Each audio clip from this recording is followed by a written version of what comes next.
What is up, everyone? Today we're going to be talking about UFC Macau from a DraftKings DFS perspective. This week's card being headlined by Jan versus Davison Figueiredo in the bantamweight division.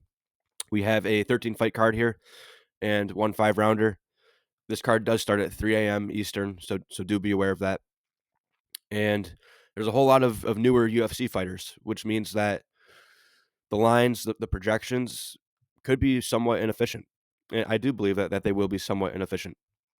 And I think there is some edge to be gained just by identifying the fighters that have the grappling upside, that have the relentless takedown upside, because that stuff might not be fully factored into the projections this week.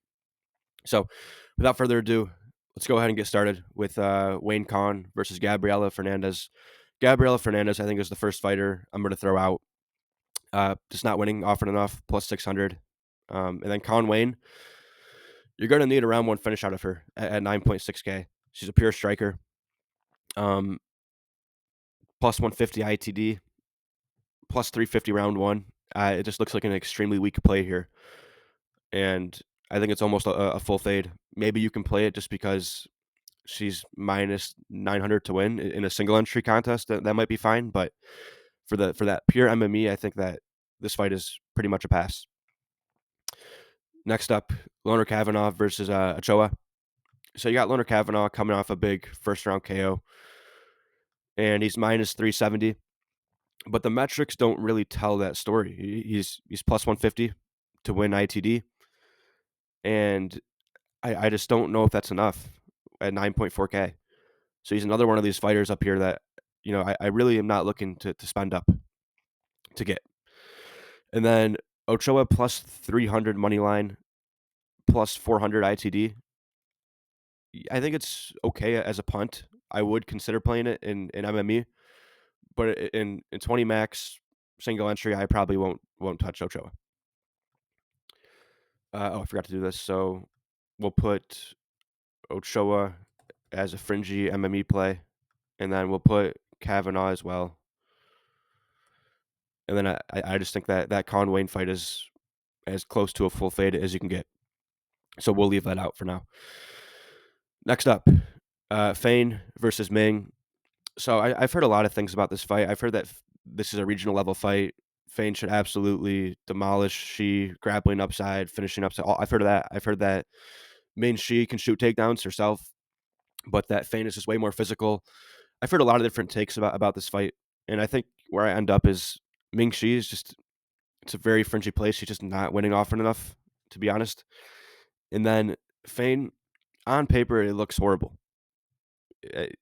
Plus 350 ITD at 9.2K. But if I do believe what people are saying, that she's levels above that she can get takedown upside, all this stuff, that can just lead to 120 points.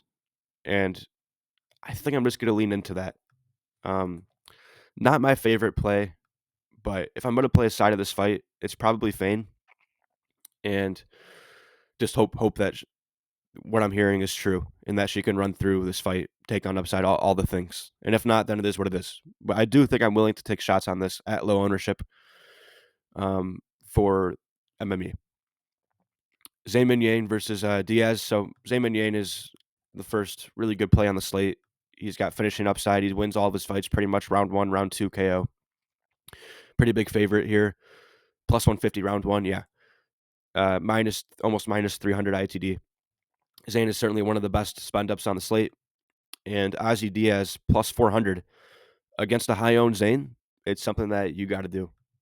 So might not feel the best, but Ozzy Diaz is someone that you do have to play, especially if you're playing more than 20 lineups. Moving on. Jan, Davison Figueiredo. So Davison Figueiredo all the way down here at 7.2K. If he wins by finish, I think he gets there. If he wins by decision, I think he gets there. 5 rounds to work with. It's very hard for me to see Davison Figueiredo not make the optimal in a win. And then Jan, he seems like a very low output fighter on paper. When you think of his style, he's very technical.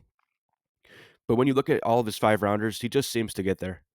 Over the 5 rounds, he just seems to put up enough volume enough control time, it just adds up, right? So I do think that Petr Yan, although when you think of his fight style, it seems like, man, I don't even know if he can get there in 5 rounds.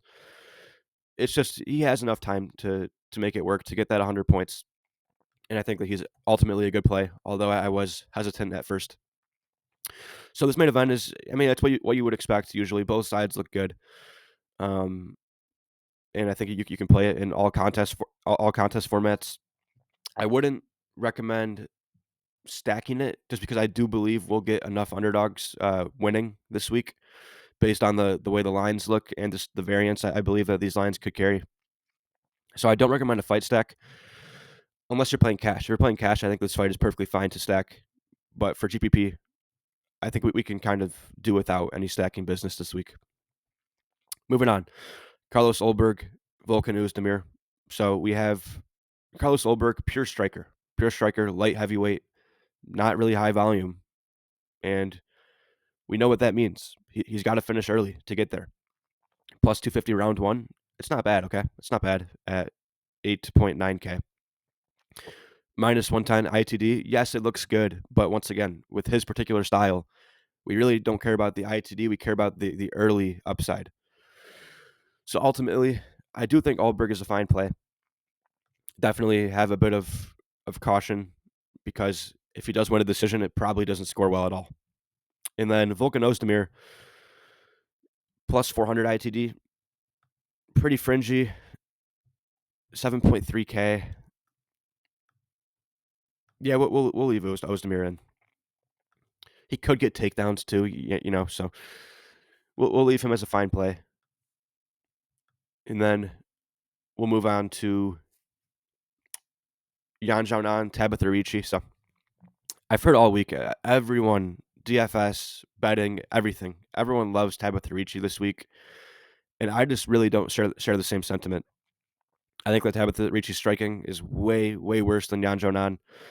I get that from a stylistic perspective, Xianon has struggled with grapplers before, and Tabitha Ricci does shoot takedowns. I get it. But even still, I'm really not rushing to play a chalky Tabitha Ricci with an awful ITD line and some takedown upside. It's just something I'm not rushing to do. So for the purposes of this breakdown, I'll call her, you know what, I have to just call her a good play. But I'll tell you what I'm personally doing. I'm not going to play a lot of this Tabitha Ricci, especially if she's chalky. It's just something that I'd rather not do. Xianon, the problem with her is she has no finishing upside, pure striker, so you can't really play her from a DFS perspective. Next up, Maheshate versus Nicholas Motta. I like both sides of this fight. Nicholas Motta, Maheshate, both pretty much pure strikers, but they both have finishing upside. And Maheshate minus 120 ITD, 8.7K, very, very strong. Nicholas Motta, plus 310. I actually am kind of glad that that's the case. And I hope that Nicholas Motta is somehow very low owned because if that's the case, then I believe Motta is going to be one of the best pieces of leverage on the slate going against Maheshate here. So yeah, give me both sides of that one. Any contest type, probably not cash actually, but single entry GPP, MME GPP, you're going to want both sides of that one. Carlos Hernandez versus Tume. So Carlos Hernandez in this specific matchup, from what I've heard, has a major grappling edge.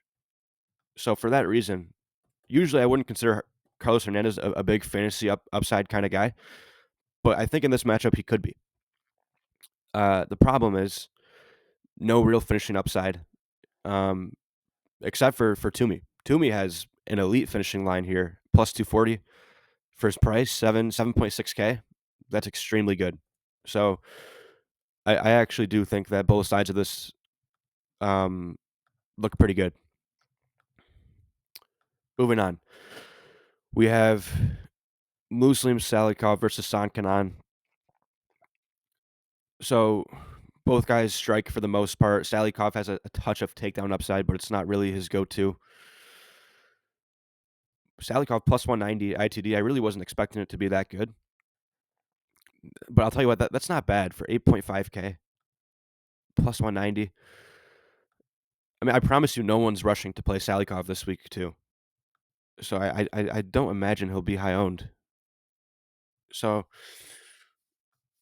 I guess we'll put Salikhov as a fine play, and then Song Kenan plus 350. I was really hoping to be better than that. 7.7K. I'm gonna override the metrics here, and I'm gonna call Song Kenan a good play. I think that, yeah, maybe I don't know.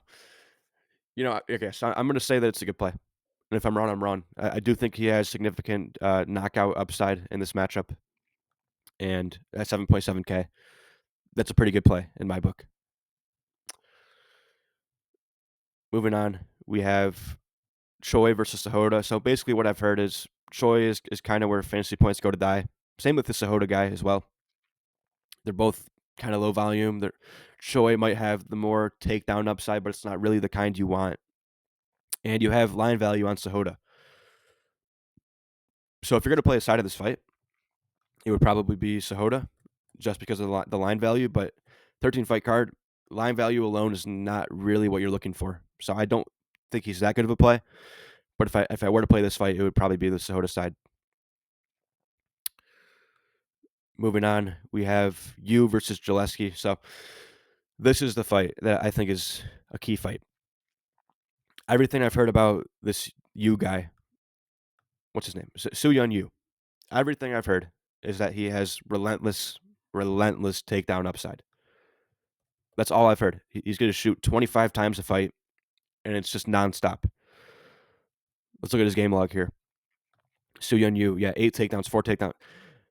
Listen, minus 170, 8.3K. He's got line value. He doesn't have finishing upside per se, so I guess it's not the perfect play. But as far as I'm concerned, Yu is one of the best plays on the slate, and that's pretty much that. Then when you get to Beijing Jieleysi, if you have one guy who's going to be shooting takedowns nonstop, it does open up their opponent for submissions, for reversals, for just pace activity. So I do think for that reason, Jieleysi just has to be in play. So we'll put Jieleysi definitely not. No, I wouldn't rate him nowhere near as good as a play as Su-Yeon Yu, but it is something that I will get to. Moving on, last but not least, Xianon versus Quain Lee. So Xianon is the guy with the takedown upside here. So I think that makes him a pretty good play. 8.2K. No guys really have any finishing upside from what I've heard. Minus 200 to go over 2.5. Got a tiny bit of line value on Lan Zhao as well. So he's the preferred side. Quain Lee, not much upside. I think you can probably put him as a MME play only. Maybe some leverage if Lan Zhao does become popular because of this line value, but definitely Lan is the preferred side. So that's going to do it. Not really a ton else to talk about. My one take would be make sure you get to this U play. Everything I've heard is that he shoots nonstop, and at 8.3K, that's a play that I'm going to want every day of the week. And then besides that, my own takes, I'm a little bit lower on Ricci this week than the field, and I am a little bit higher than Kenan than the field. Higher on Kenan than the field. That's pretty much it. Thank you guys for watching. As always, if you have any questions, please leave a comment or message in the Discord. This sheet will be in the Discord for everyone to look at today and tomorrow. And that's it. Thank you guys for watching, as always, and I will see you in the next one.